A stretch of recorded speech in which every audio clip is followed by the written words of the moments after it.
भारतको नक्कली नदीको पर्दाफाश, कालापानीमा भारतीय डकैतीको नाङ्गो सत्य। कैलाश मानसरोवर यात्रा इस रास्ते से 1954 से चल रहा है।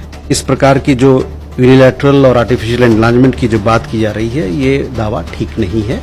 लेकिन ये दावा, एक तरफा दावा करना कि फलाना चीज हमारा पोजीशन इस पे सही है, ये मेरे ख्याल से ये तरीका ठीक नहीं है, सही नहीं है। के तपाईलाई लाग्छ छिमेकी भारतले हाम्रो सीमानामा इमानदारीता देखाइरहेको छ?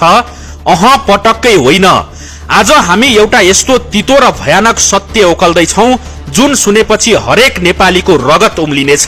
छिमेकी भनिएको भारतले वर्षौंदेखि नेपालमाथि कसरी कूटनीतिक बलात्कार गरिरहेको छ, कसरी एउटा सानो कुलोलाई काली नदी भनेर विश्वलाई झुक्क्याइरहेको छ र कसरी लिम्पियाधुरा, लिपुलेक र कालापानी कब्जा गर्न खोलाकै धार परिवर्तन गर्ने महाअपराध गरेको छ।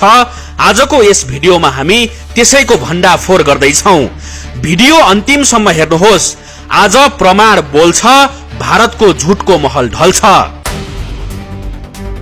कुरा सन् 1990 को दशकको हो, जति बेला साहसी पत्रकार नारायण वाग्ले ज्यानको बाजी थापेर कालापानी पुगेका थिए।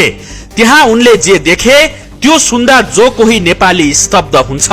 भारतले भारतीय सैनिक क्याम्पको अगाडि एउटा सानो खहरे कुलो खन्यो, एउटा कुण्ड बनायो र त्यसलाई काली माताको मन्दिरको नाम दियो अनि विश्वलाई भन्यो यही हो काली नदीको मुहान।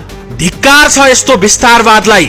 1816 को सुगौली सन्धिले स्पष्ट भन्छ, लिम्पियाधुराबाट बगेर आउने कुटीयाङ्गी नदी नै असली काली नदी हो। तर भारतले सक्कली नदी लुकाएर एउटा नक्कली कुलो खडा गर्यो। के भारतलाई लाग्छ हामी नेपालीहरू यति सजिलै मूर्ख बन्छौं? इतिहास साक्षी छ।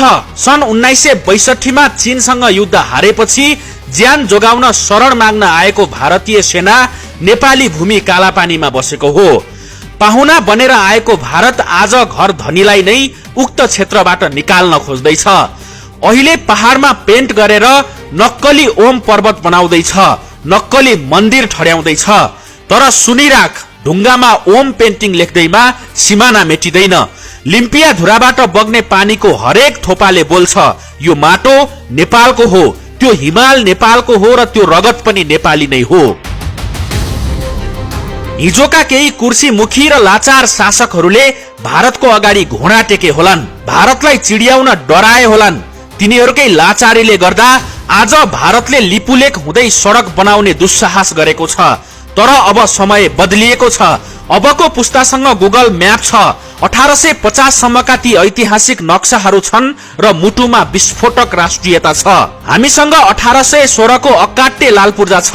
अब यो मुद्दा अन्तर्राष्ट्रिय अदालत पुग्नेछ र भारतको हार संसारले देख्नेछ। नेपाली दाजुभाइ तथा दिदीबहिनीहरू, यो लडाई केवल जमिनको टुक्राको लडाई होइन, यो हाम्रो अस्तित्वको लडाई हो, स्वाभिमानको लडाई हो। भारतले अब बुझ्नुपर्छ यो 1962 को कमजोर नेपाल होइन, यो 2083 को सचेत र बलियो नेपाल हो। भारतले ससम्मान नेपाली भूमि खाली गर्नुपर्छ, नत्र याद राख अन्याय सहने मान्छे अब यो देशमा कोही पनि छैनन्। यो भिडियोलाई यति धेरै शेयर गर्नुहोस् कि भारतका शासकहरूको कानसम्म पुगोस् र उनीहरूको होस उडोस्। जय नेपाल, जय राष्ट्रवाद।